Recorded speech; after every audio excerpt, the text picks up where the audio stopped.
Okay, well, I think it's time that we get Justin on the call here. Justin, are you around? I Oh, there think we it's go. Yes, permission issue or something. you're good. Justin, good to see you. Yeah, good to be here. This is very exciting. Yeah, it's been wild. People are really excited. Maybe you Yeah, can no problem. give a little background about like how you got connected with Neovim. You know, some of the exciting things you've done, stuff like that. I think it'd be cool for people to hear a little bit about that.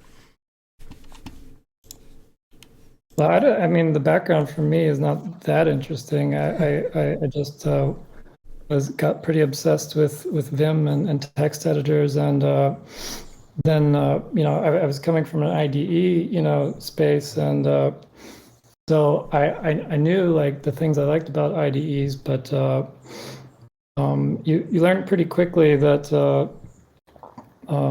editing text has just a lot of like sort of there's a long tail of a lot of really like tedious sort of work that is just more or less ignored because the lowest common denominator of humans and developers in general, they want the they want the thing that's like easy to start with. And so if there's any like sort of like learning curve, then that's just that segment of the developer market is not going to be served by products that are trying to iterate on things that appeal to more people. It's not like an elitist sort of this is not an elitist perspective. It's just a fact of like power laws, right? It's like bell curves. If you have a product team and you have to like allocate them to the thing that is going to be most effective, then you're typically not going to allocate to the long tail. But luckily, open source, there's a lot more sort of diverse interests and quirky interests out there that can serve the long tail. And I think Vim and Emacs, they pretty much serve that long tail. And the way that they've been able to do that is because there's this other sort of like, I don't know if power law is the right word, but I think it's maybe like there's some sort of like, it's either like a network effect or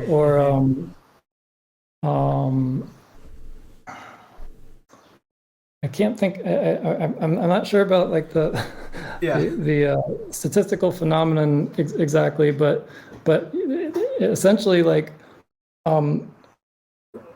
legacy in information systems ends up being just really high leverage. And so Vim and Emacs have been around forever, and just by that by that fact, they continue to have high leverage because you can incrementally build on them. Open source is all about incremental improvements, and if you can and so it's similar to like these mega cloud organizations where you have these gigantic companies, and if you can improve something by 1%, then that's very high leverage. And there's a similar effect there, I think, going on with really old but ubiquitous legacy projects like Vim and TCP/IP, where if you can make a small improvement, then that has a high amount of leverage. It's it's sort of like it's a sort of momentum effect. But where was I going with this? Yeah. So you asked me like, how did I get interested in Neovim? And so the answer is I was just very prickly and sensitive to the tediousness of this subset of the development workflow, and I just sort of got really interested in it and ran with it. And also there's a lot of sort of like plugins available, especially 5, 10 years ago, the plugin ecosystem in Vim and Emacs was just had a lot more interesting things going on. VS Code might sort of be, starting to have answers to that too, but for IDEs like Eclipse and IntelliJ, try to build a plugin for one of those things. Yeah, I It's actually did that at my Awful. last job because we were making this thing that works with like Jupyter notebooks, and it would let you like sync the contents of your basically like buffer with a Jupyter notebook server, so that you could actually like edit in your IDE. Or I was writing one companion one for Neovim as well. But like, man, writing the JetBrains plugin was so painful. Every time you wanted to make a change, you had to recompile, restart. Maybe there's some possible way to like make it not have to do that. But my like turnaround time for testing any change was like 2 minutes, which was just like so incredibly painful in the JetBrains world. And I like JetBrains generally. Yeah.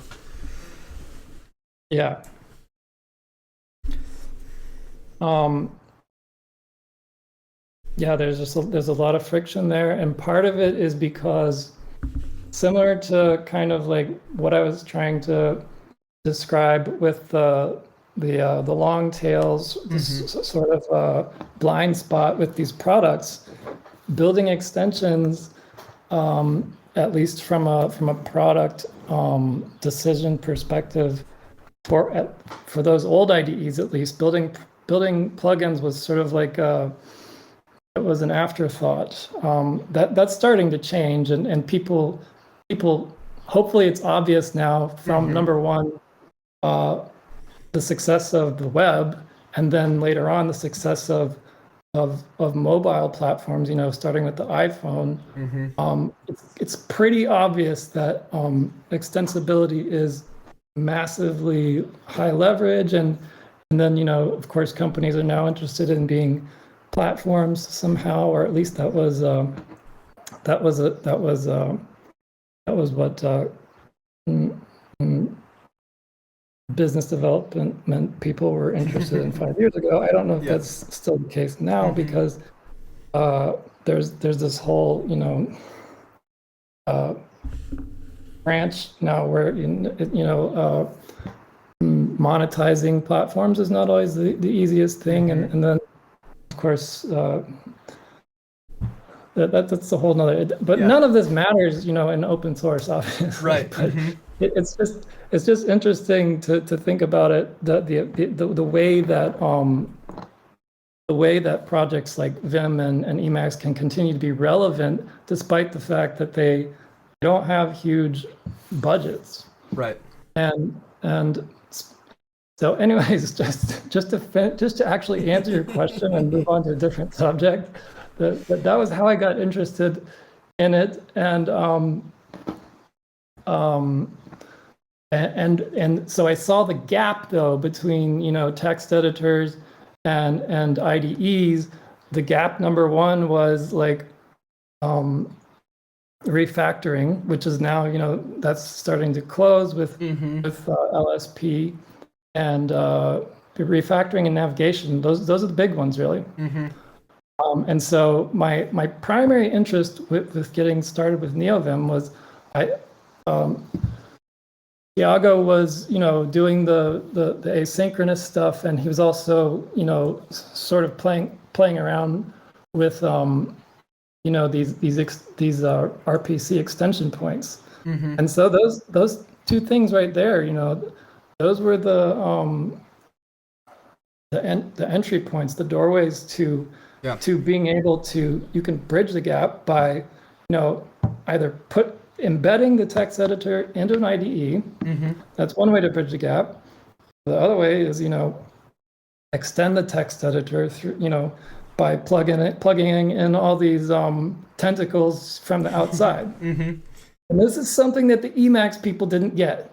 They just refused to get it. They're starting to come around, but still it's still I would say their official core is still skeptical of it, at least for license reasons, if not for the philosophy that Everything needs to be written in ELISP because then you get, there's some extra goodies that come out of that. But, it turns out that even though it is really nice to have everything in that one cohesive runtime, there's just too much leverage that comes from the work that the rest of the world is doing.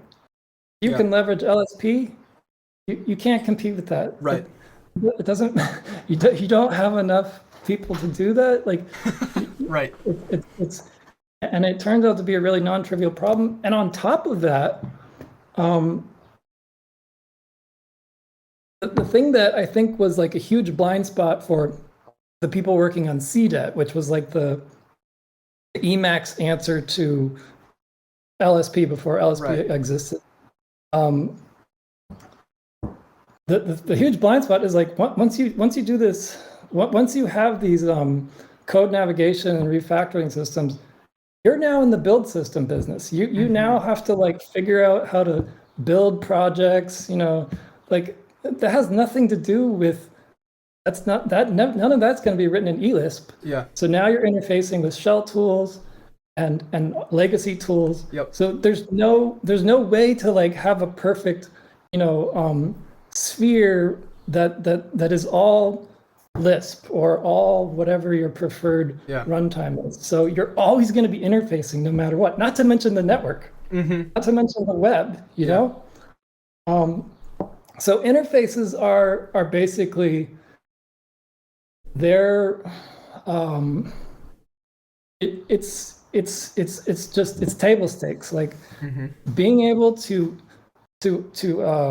interface with POJOs or JSON or some way over the wire. You're always going over the wire, whether you like it or not, whether it's locally via RPC or whether it's the web.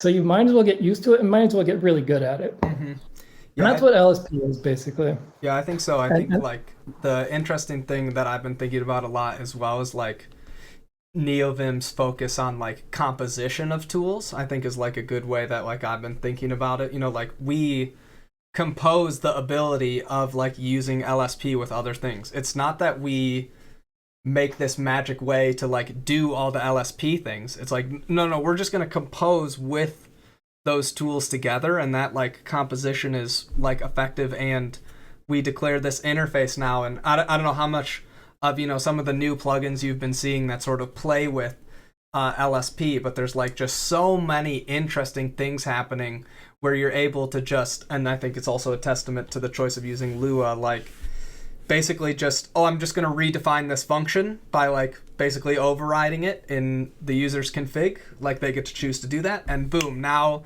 instead of sending the quick fix list, I open it in a fuzzy finder, and it's like one line of change and you have all of LSP available to you to do. So I think that that's been I remember watching some of your talks about and I hope we can talk a little bit about we can have nice things as well, but just thinking about that composition of the tools is exciting. I think we're getting better at it in Neovim, and it's exciting, at least for me. Yeah, I mean it's cool to see like the message like that we started out with is like resonating with people. I think that so whoever is like interested in this project, it seems like they're interested in like what you just said, this sort of this approach. And it doesn't have to be everyone, but at least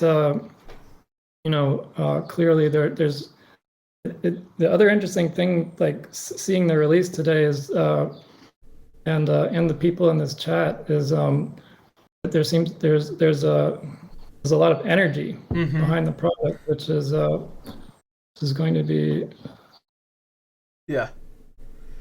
really useful, because once we have that energy, we can start moving on to like some interesting changes, like architectural changes and project changes. We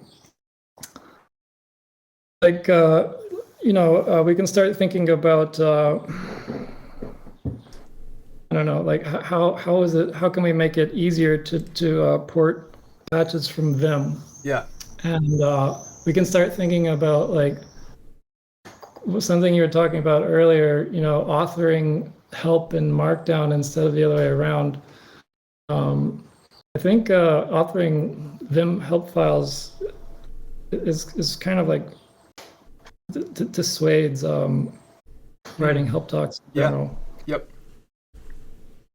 Yeah. I think it's been fun to think about how we can extend those like over time or integrate them, or it's been interesting playing with like this docgen stuff that I've been doing with tree sitter Lua plus like the integrated Lua inside of Neovim, and so then I can do something. I parse these Lua files in my big tree. Now I have a tree, I can run queries against it. Now I just have Lua tables. I can run that same Lua over these things. I can query the tree again if I need bonus information, and I can output Vim help docs, or maybe someday I'll output, something else as well. But it's cool to think about, how can we make those things easy and fun and like joyful for people to like use while they're programming, because I think that's really cool stuff. Yeah, and the interesting thing to see the success with integrating tree sitter is that just based on the momentum. A year ago it wasn't obvious that there would be a continued momentum behind tree sitter, but if you look at the upstream project, you can see that there's still momentum there.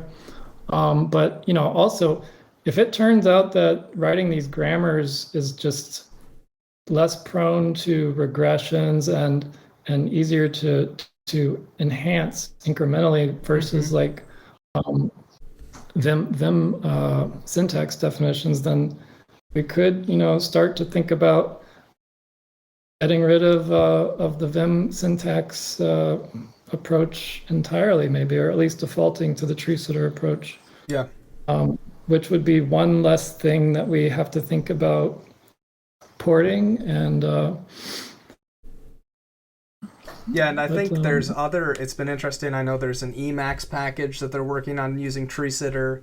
I've seen some people working on tree sitter in like VS Code, and so it's exciting to see projects they're just like hyper focused on how can I make the best parser. You're like, well, we'll never beat them on making the best parser. So let's, like you said, leverage that. Let's leverage that ability inside of our tool to make it like that much better. So I think that's not only that, it's a bummer. It's a bummer to work on stuff that only works in one tool. Yeah.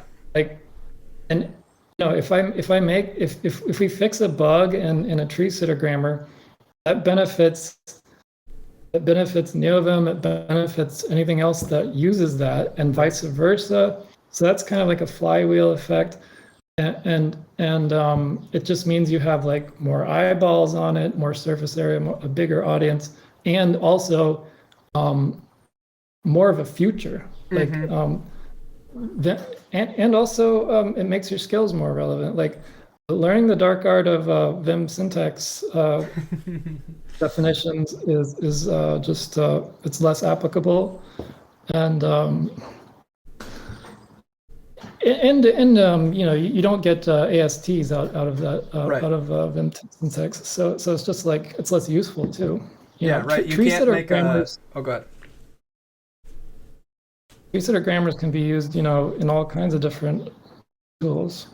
But you said something that was interesting to me. So I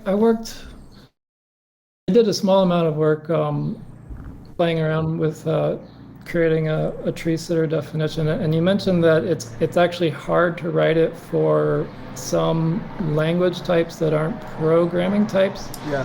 And is that because of just how strict it is in terms of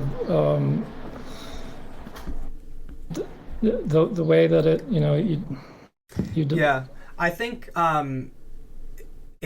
it's much more focused on parsing structured text, I think. So like the primitives that it has available to you and things like that are focused on structured text and so I have just seen, I haven't tried to write one myself, but like the Markdown grammar was having a lot of difficulty because it was hard to determine when it was time to like embed other languages, because you're like, oh, we just need to find out if like this range.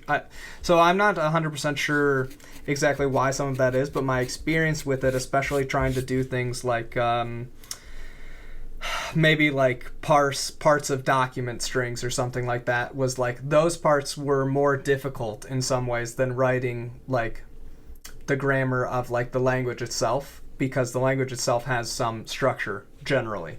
Now, something like Vim script is very, very difficult to parse, but I think that's kind of just well known that Vim script's always difficult to parse, as in like Vim doesn't have an AST for Vim script, so there's some Vim script 2. Vim script 2 seems like it may attempt to fix that though. Yes, it is much. I've been working on Vim 9 JIT occasionally, that transpiler we had chatted about a while ago, and it's certainly like possible to parse, which is nice ahead of time. So. What about Vim help docs? Oh, that would be interesting to see if you could write one for Vim help docs. Yeah, they're pretty structured in a way. I don't know. That would be maybe a fun project to explore. Yeah. Yeah, the reason I'm interested in that is because the only reason that we still author help in the Vim doc syntax is because it's easier to merge from Vim. Right. So if we could parse them, then we could author stuff in some other language and have a converter to whatever our authoring format was. Yeah, we could have our website one look a little bit better for the web, for example, as well, or something like that. We could generate something else out of that. Would be interesting to play with. That's another reason too. Yeah.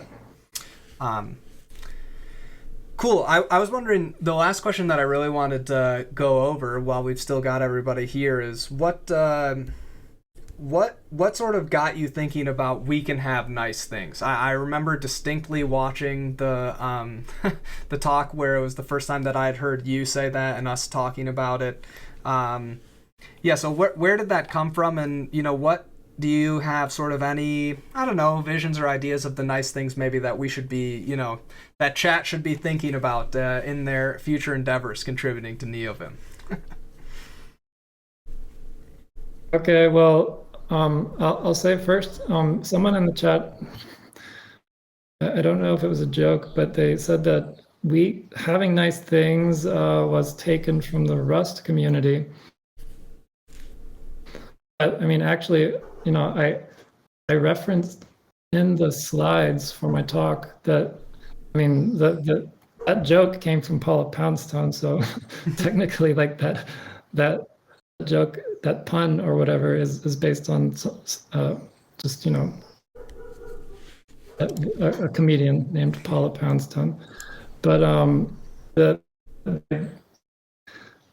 in terms of like where would we go from here?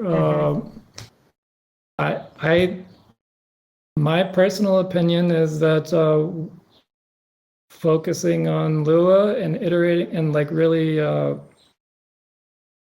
fact that this is that some people get it and some people like this is really encouraging, because that's what interests me. I'm not interested in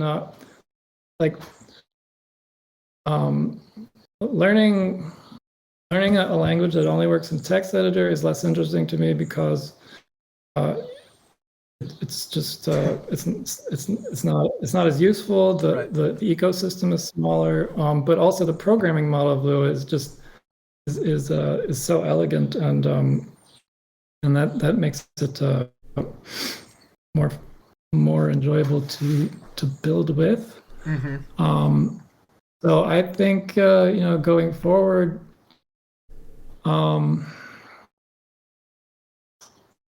moving towards implementing more components, more core components in Lua, like you mentioned earlier today. so that lowers the barrier to contributions, and also eliminating stuff that's redundant. Because as a user, I think that having multiple ways to do something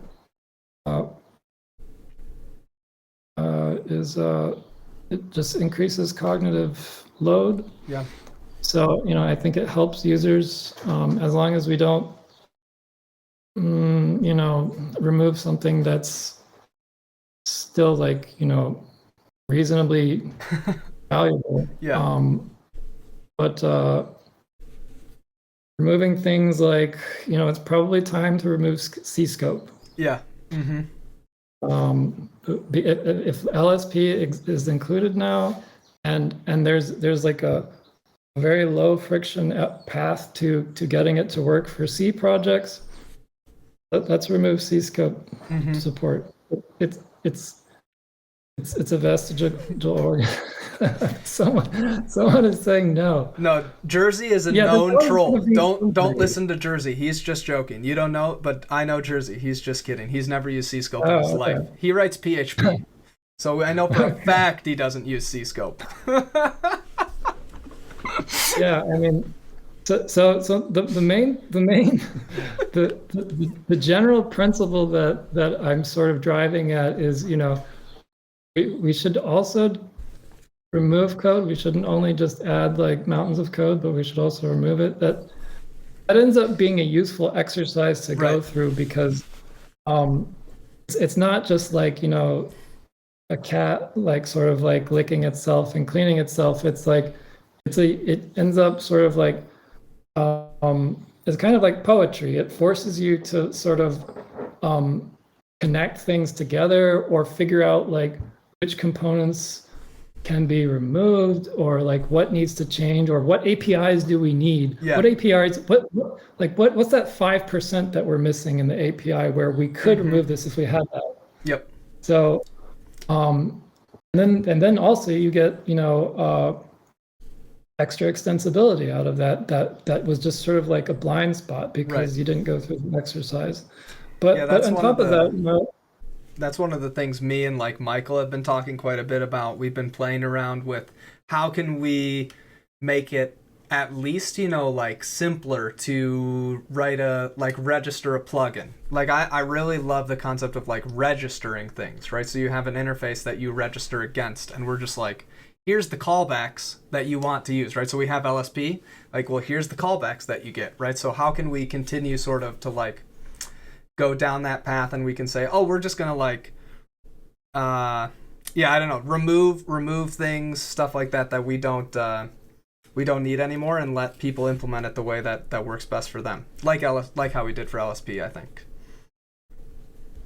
Yeah, well, I'm not a big fan of registries in general. I like the passive model of them plugins. Yeah. It's sort of like, I'm here, find me if you want. Yeah, maybe registry is the wrong word, but that's fine. It's a larger topic for a different time. I don't have a good answer for all of it yet, but just that's okay. We can chat as well. Me and Michael are still working on what we even think would be a good idea. Have you been awake for a long time? You said that you were gonna crash or something. Oh yeah, well no, it's not super late yet. I was just I think I don't know if anyone has any last questions that they want to ask Justin. Then we'll probably wrap up though, I think. Oh yeah. In fact, last time I talked to you, I kept you on for like an hour longer than you wanted to, and you got really tired. Yeah, that's okay though. That's okay. I think there's a couple people asking about debug adapter protocol. I think it still has a little while before it would be ready to be in a kind of state that would be like LSP, but I do think it's interesting to do. And like I use Bussinger's, I don't know how to say his last name, sorry, out there, but I use his Neovim DAP plugin that uses DAP written in Lua, and I think it would be like, we can eventually think about trying to do that inside of Neovim as well, in a similar style that we did with LSP. It doesn't have to be that it has all this crazy UI or UX or every single thing, but if we can implement the interface that people need to then implement the things on top of that works for their workflow, I think that that's really powerful, and that's what's happening inside of LSP. I think I'm not totally convinced that debug adapter protocol is going to stick around. I'm not sure how much momentum it has. Yeah, but I could be wrong about that. So far, I've seen it getting implemented by more and more tools. Like, for example, Delve, which is the Go debugger, just implemented like DAP support inside of itself. So I think as we don't have to rush to put it in, right? I think that's, we can see and incrementally make things better as time goes on, and we see, okay, it does seem like DAP is getting a lot of support. Maybe we can consider getting it working in there. So I think that's on our radar at least, but we don't have a firm plan on when we're going to be doing that. LSP config being pulled into core? No, I don't think so. I mean, I think that would be... I know Justin would for sure say no. I don't really like the idea either. It's just configuration, so it should be somewhere else. The implementation lives inside of core. I don't know if you have any other thoughts about it. Yeah, well, just like at the front of my mind, I don't have a good explanation for why it shouldn't be in there, but I think, I'm obviously disinclined to include it in core. I'm not quite sure why. I mean, certainly, like just keeping it in a separate repo, there's the expectation of a different quality bar. It also, like, at least in the current plugin ecosystem, presumably it's easier for people to pull in the latest, although that doesn't make sense because the policy for LSP config has been you need Neovim head anyways. Yep. I have some opinions on this. Okay. Oh, Michael's still here. What's up, Michael? Yeah, I'm still hanging out. Cool. Yeah, so I agree that LSP config, actually, I have a lot of the functionality out in core. So we used to have some handlers custom. The only thing that's left is the auto commands for launching the server and the utility functions around parsing like root directories, like traversing up the tree to find the root markers. So I think that we should eventually move pretty much everything that's not a setting into core. So the thing like the like launching the server, for example. But yeah, the settings themselves, they just change very quickly with like version releases of language servers. So like TextLab changes settings. So if you were on 0.5 and you had a TextLab setting, suddenly TextLab would stop working for you. So I think it makes sense that that component is versioned independently, given that our settings format doesn't. Yeah. But like maybe auto commands, launching the language server, that stuff could get brought into a more generic project management type functionality in core. Yeah, I agree. I think that's a good way of thinking about it. Someone asked, should plenary.nvim be merged into core? As things get settled on, we will merge, more things that make sense. So like helpers that everyone's using. We want to build a Lua standard library that you can use and depend on. That's part of like Lua's, part of the way that you embed Lua is we think of the Vim global as part of our library, right? So we're shipping Vim, and that's going to say, okay, we have table functions. Okay, well, let's say there's a new table function we discover everyone's using. Okay, sure, we can put that in. But we're not just going to like move a plugin, just all of it in. Plenary NVim is kind of like my playground for Lua things that I think should potentially get merged into core at some point. Someone asked, oh, go ahead. Yeah. Well, also, it definitely, unless someone moving things into core, we kind of should hold on to the idea that core has, a minimum quality bar. Yep. And I think the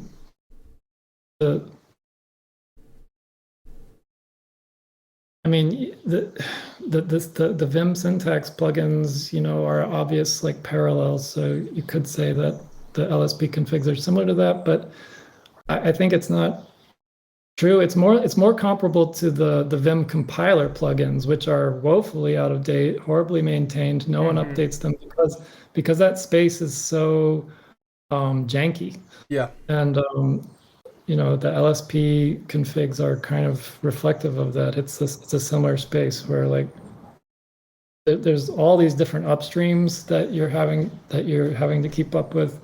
And there's a lot of there's a big dust cloud and yeah. Anyways, let's move on to another topic. Cool. I think I have a pretty easy answer for what I think the greatest achievement or like advancement for Neovim is during the past year or two. I would just say I think Lua so greatly lowers the bar to do awesome things that to me Lua integration and finding ways to put it more into the editor and feel more and more it really is a first-class citizen of Neovim. It's good, it's exciting, and people like it. That is just far ahead and above of all the other things, because I don't think any of the other stuff really happens without that the Lua stuff happening. I think maybe just I think we'll probably just end here because we've been going for quite a while now, and I think we're at a good spot. I just want to say thanks to all the other contributors, thanks to the Neovim sponsors, thanks for all the people that went absolutely crazy doing gifted subs today. It's, I don't know about the other people that have been on the call, but for me it's just super, I don't know, it feels energizing and exciting that people are so excited about Neovim and what's happening and what's going on with the project, and it's cool just to see everybody so happy. So that makes me really happy. It makes me feel really good. And also, even though B. Friedel couldn't come on to the call today because he was doing other stuff, big shout out to B. Friedel. I mean, I don't think people recognize how much B. Friedel has done to start many of the movements that are inside of Neovim today, that are sort of, I would say, the quintessential things people enjoy and love about Neovim right now. So if you're not, if you don't know who B. Friedel is or whatever, you should just, next time you see him around, say thanks and that you love him, because he's doing just such great stuff. So I mean, I really cannot say how much B. Friedel has done. Any other closing comments, Michael or Justin? I just think it's really cool to, get to actually be here with you guys. It's really exciting, great learning to contribute to Neovim. So thanks for all your mentorship, TJ. And it's cool to actually talk to Justin after seeing some of his talk before. Yeah. Justin, anything? Yeah, I echo what you said about Bjorn. He's very inspiring, and I've learned a ton from all the people, many of the core contributors on Neovim, and here's to another 5 years.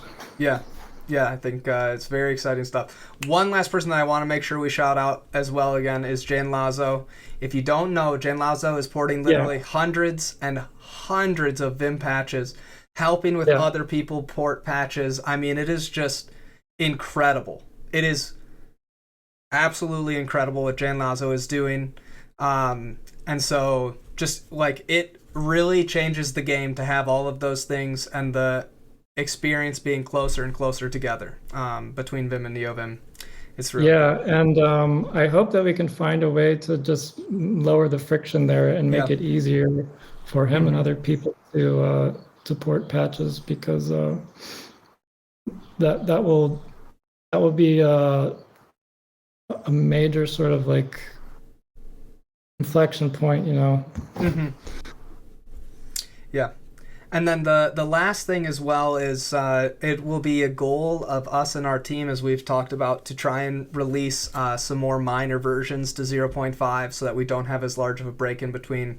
I don't know that people recognize everything that happened behind the scenes in the last 2 years or whatever, since we've released a lot of things in 0.4, but we've had a lot of people who had personal stuff happen, and I don't know, there was a pandemic or something too, and other things like that. So just to know, we're hoping to increase that release cycle sort of where possible and it makes sense. We're not going to rush anything out and release anything before we're happy with it. But yeah, I think that's just a note and something to end on. I want to thank everybody for hanging out, and I think we're just going to raid Prime if he's still on, and we're going to head out. Thanks, Justin. Thanks, Michael. We're going to sign off, and we'll see you later.